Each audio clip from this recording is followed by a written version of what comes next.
The first all-female spacewalk in 2019 landed on Earth on Thursday after a record stay of almost 11 months on the International Space Station.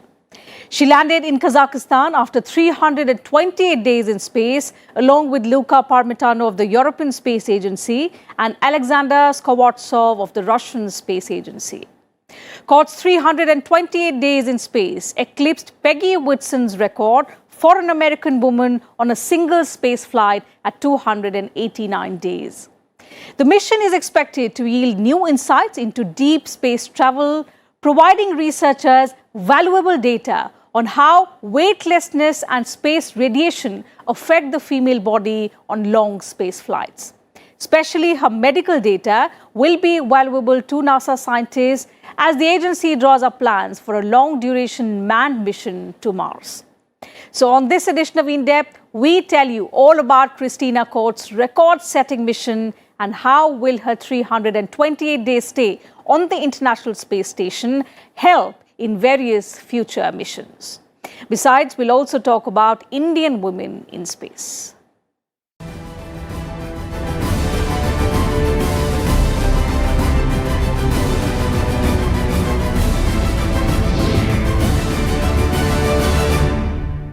So the American astronaut Christina Koch has left her footprint in history after breaking an iconic space record for womankind. Her 328 days in space eclipsed Peggy Whitson's record for an American woman on a single space flight at 289 days. More details of this mission in this report. Brandy, if I might interrupt. NASA's Christina Koch returned to Earth on 6th Feb after shattering the spaceflight record for female astronauts with a stay of almost 11 months or 328 days aboard the International Space Station. 328 days that she spent in space. She touched down at 2:42 p.m. Indian Standard Time, Kazakh steppe, along with Luka Parmitano of European Space Agency and Alexander Skvortsov of Russian Space Agency. Koch also achieved a gender milestone in spacewalk with a fellow NASA astronaut, Jessica Meyer, on October 2019. It marked the first time when two women stepped out of the space station at the same time. Launched into orbit in March 2019, Koch's mission was extended in April from its original span of 6 months to nearly an year after she was already aboard the station. Koch and others will undergo medical testing at NASA's headquarters in Houston. Her medical data will be especially valuable to NASA scientists as the agency draws up plans for long-duration manned mission to Mars. I spoke of gratitude. I spoke of you. You see, as far as men and women are concerned, your biological cycle makes a difference. At the same time, your psychological cycle also makes a difference. So these are the differences. As far as your face and other aspects are concerned, particularly the aspects related with your dressing. Recently, only in month of March, we had encountered a situation where two women astronauts were supposed to undertake a spacewalk, but they were only having one spacesuit which a woman can wear. So there are a lot amount of differences because of structure of human beings also. Koch and Meyer followed October 2019's landmark event with two further spacewalks together on the 15th and 20th January 2020. In the past, several women have achieved historical milestones. Some of them are Valentina Tereshkova, who became the first woman in space. Tereshkova blazed a trail for many female space flyers who would follow. Tereshkova, a Soviet cosmonaut, was selected from over 400 applicants to launch on Vostok 6 mission, June 16, 1963. NASA astronaut Peggy Whitson was the first woman to command the International Space Station when she took the helm of the outpost in April 2008 during Expedition 16. On her next space flight in 2016, she became first woman to command the space station twice. When she took command of Expedition 51, she holds a record for being the oldest woman in space, having returned from her final mission at the age of 57. She has spent 665 days in space. USSR Svetlana Savitskaya was the first women spacewalkers who worked outside Salyut 7 space station for over 3 hours with the male cosmonaut Vladimir Zanibekov on July 25, 1984. NASA astronaut Susan Helms was the first woman member of International Space Station crew who served as a flight engineer during Expedition 2 mission from March to August 2001. Koch has previously said that a space flight would help the US Space Agency better understand the effects of long-term space flight as NASA aims to return astronauts to Moon by the year 2024. US President Donald Trump congratulated Koch on her record-setting mission. With inputs from Vipul, Bureau Report, Raj Sabha TV. So what exactly is a spacewalk and why is it considered so important? While astronauts conduct experiments outside the space station or spacecraft, they also have to take special precautions and wear special gears for their spacewalks. Let's take an in-depth look at what a spacewalk is, how astronauts prepare for it, and how do the astronauts stay safe outside their spacecraft.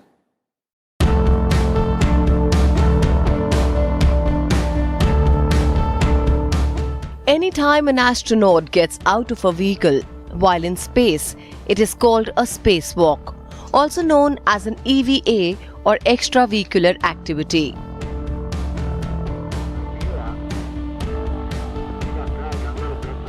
The first person to ever go on a spacewalk was Russian astronaut Alexei Leonov. This first spacewalk was 10 minutes long and was performed on 18th March 1965. At the time, it was considered a big feat in terms of what humans could achieve. Another frontier crossed. Today, however, astronauts going on spacewalks outside the International Space Station is not uncommon.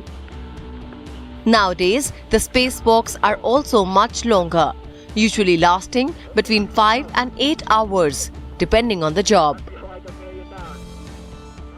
As far as staying of astronauts in space, over a period of time, human beings have well understood what are the challenges, because International Space Station is being populated by the human population for quite some time now. But over a period of time, it has been understood that there are both types of challenges. One is a psychological challenge and other is a medical challenge. As far as psychological challenges are there, you are going to stay there in a zero gravity atmosphere. So thinking of a zero gravity atmosphere for some time and staying there for a number of years or number of days is a very challenging issue. Then there are challenges which are related with human psychology. Because you are staying alone or you are in a company of 2 to 3 people, continuously you are staying in the same type of atmosphere. So you are facing a lot amount of challenges. Then there are medical issues which happen onto your body, because since you are staying in a zero gravity atmosphere, your bone, your muscles, everything starts becoming weak. Then there are issues which are related with your day-to-day activities. To do a day-to-day activity in such a cluttered atmosphere is definitely challenging, and it impacts human psyche also. So there are medical challenges as well as the psychological challenges. The world record for the most spacewalks is held by Russian astronaut Anatoly Solovyov.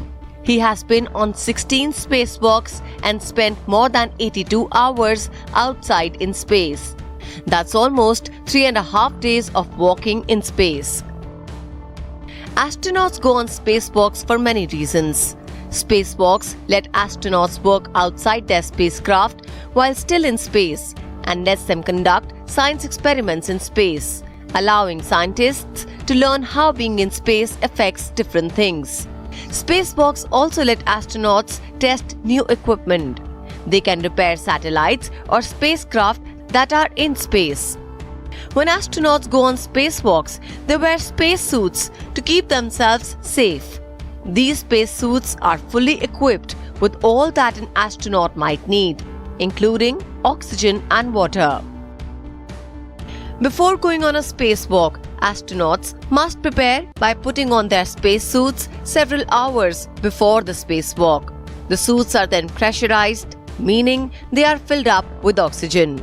Once in their suits, astronauts breathe pure oxygen for a few hours, which gets rid of all the nitrogen in their body. If they don't get rid of the nitrogen, the astronauts might get gas bubbles in their body, causing them to feel pain in their shoulders, elbows, wrists, and knees. Astronauts leave the spacecraft through a special door called an airlock, which has 2 doors. When astronauts get ready to go on a spacewalk, they go through the first door and lock it tight behind them.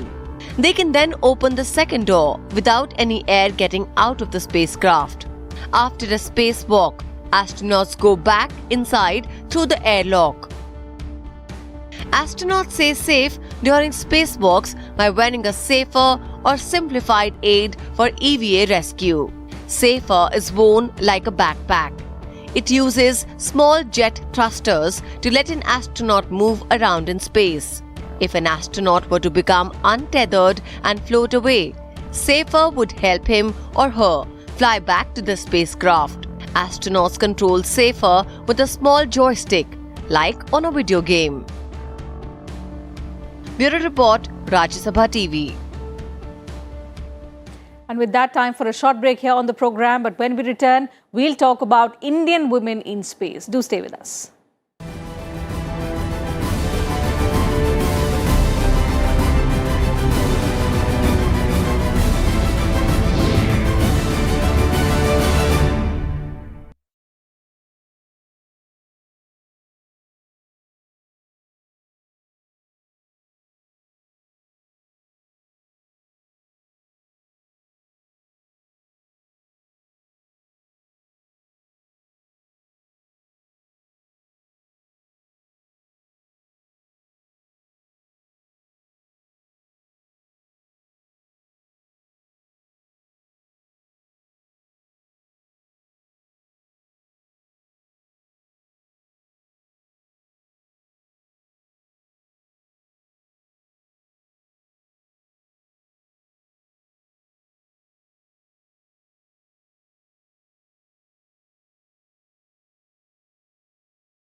Welcome back. You're watching In Depth.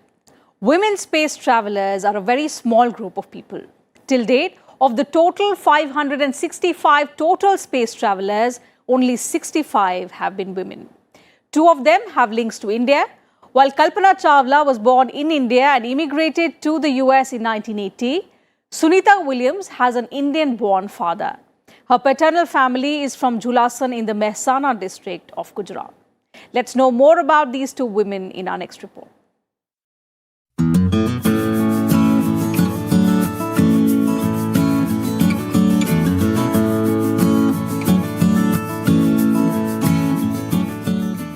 Kalpana Chawla was the first woman of Indian descent to go into space.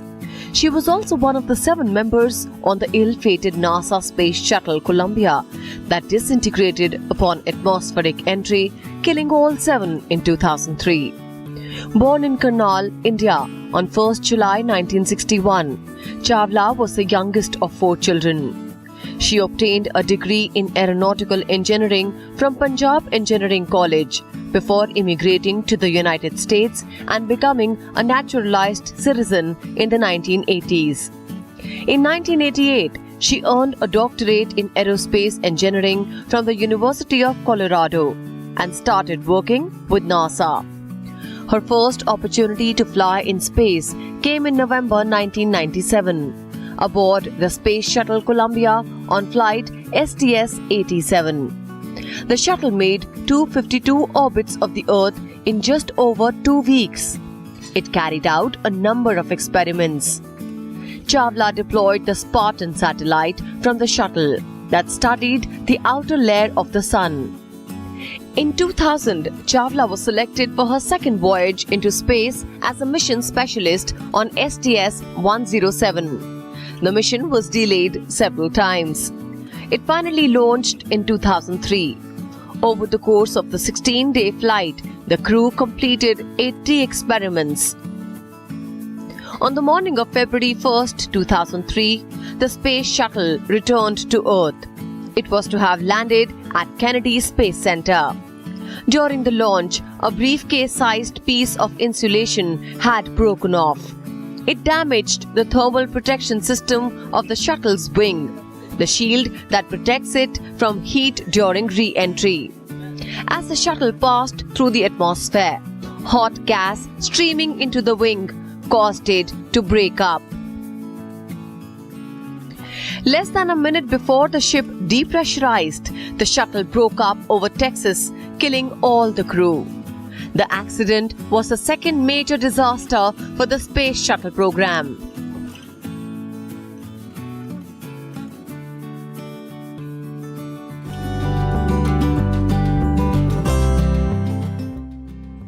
Sunita Williams was born to parents Dr. Deepak and Boni Pandya.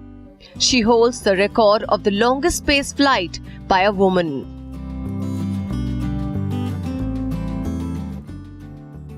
Born 19th September 1965 in Euclid, Ohio, Sunita Williams has been on several spacewalks.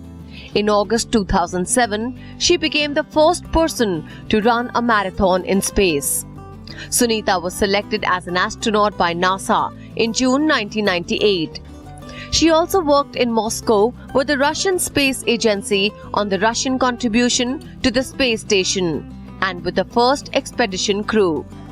Williams launched with a crew of STS-116 on December 9, 2006, docking with the International Space Station on December 11, 2006. As a member of the Expedition 14 crew, Williams served as a flight engineer. On board, she established a world record for females with 4 spacewalks totaling 29 hours and 17 minutes. On 14th July 2012, Williams launched from the Baikonur Cosmodrome in Kazakhstan and returned on 18th November 2012 after spending 127 days in space. During the expedition, Williams performed 3 spacewalks to replace a component that relays power from the space station's solar arrays to its systems and repair an ammonia leak on a station radiator. In all, Williams spent 322 days in space on 2 missions. She ranks second on the all-time US endurance list for females. With 50 hours and 40 minutes, she is second on the list of total cumulative spacewalk time by a female astronaut. Bureau Report, Raj Sabha TV. And let's now tell you all about the International Space Station. The ISS is a multi-nation construction project that is the largest single structure humans ever put into space. Its main construction was completed between 1998 and 2011, although the station continually evolves to include new missions and experiments. The ISS includes contributions from as many as 15 countries, but the main partners are the United States of America, Russia, and the European Space Agency. The other partners being the Japanese Aerospace Exploration Agency and the Canadian Space Agency as well.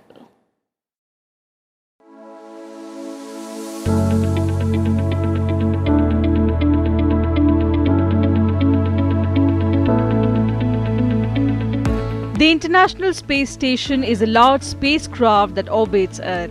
The multi-nation laboratory has hosted a rotating international crew since November 2000.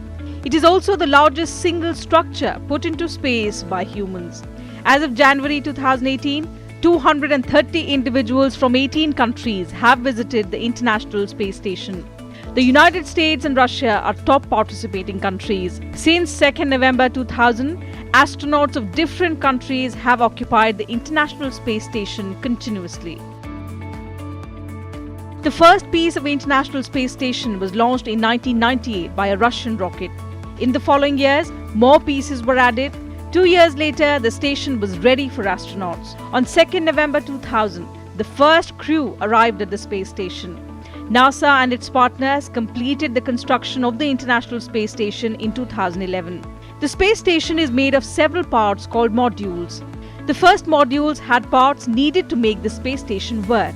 Initially, astronauts also lived in these modules, also called modes. The modules connect parts of the station to each other. Astronauts do their research in the laboratories on the space station.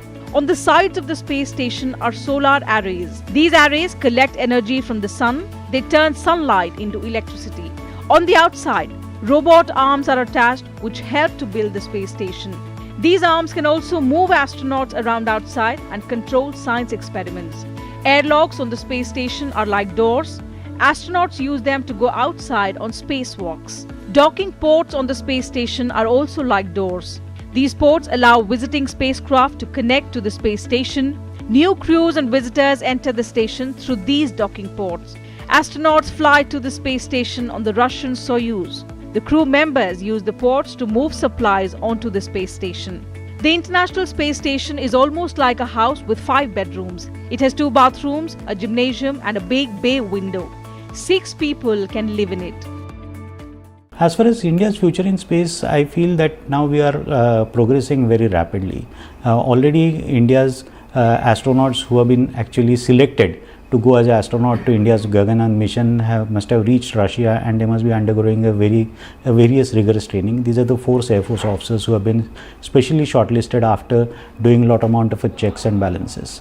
So I think in coming days, after India undertakes a Gaganyaan mission, our next step is going to be to undertake a space shuttle mission. We want to establish a space station also. So there are a lot of things which are in future, but definitely activities in space takes time. You can't do it tomorrow. So I think over a period of time, that means coming 5 to 10 years, we'll have many sorts of things happening in space which are related with human activities in space. The space station weighs nearly £1 million and is big enough to cover a football field, including the end zones. It has science labs from the United States, Russia, Japan and Europe. The International Space Station includes contributions from 15 countries. American Space Agency NASA, Russia's Roscosmos and the European Space Agency are the major partners of the space station who contribute most of the funding.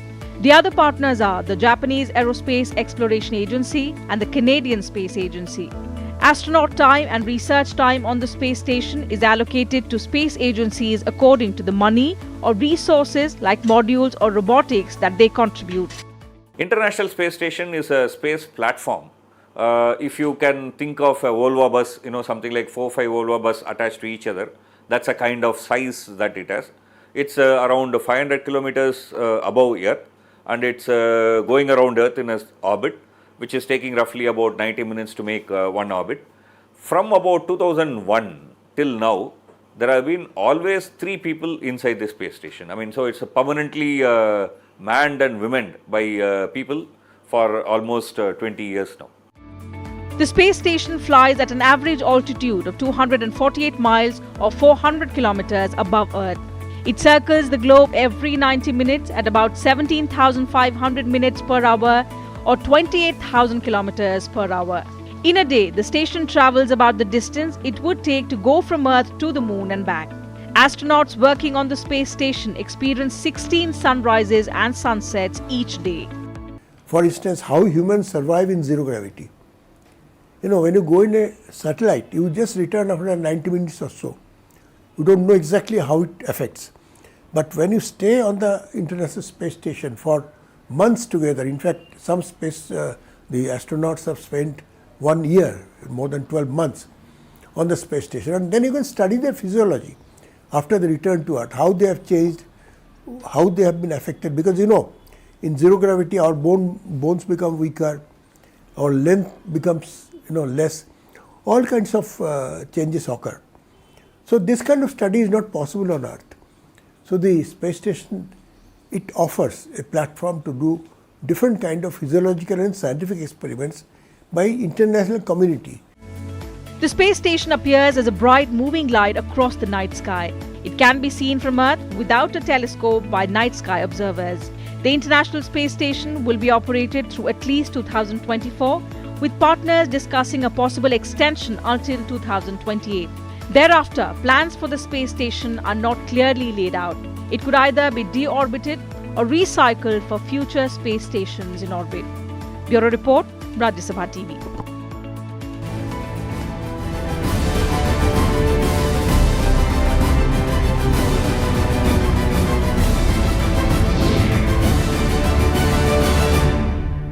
And that's it from us on the show today. We'll see you same time on Monday now with a focus on some other subject of current significance. Thank you.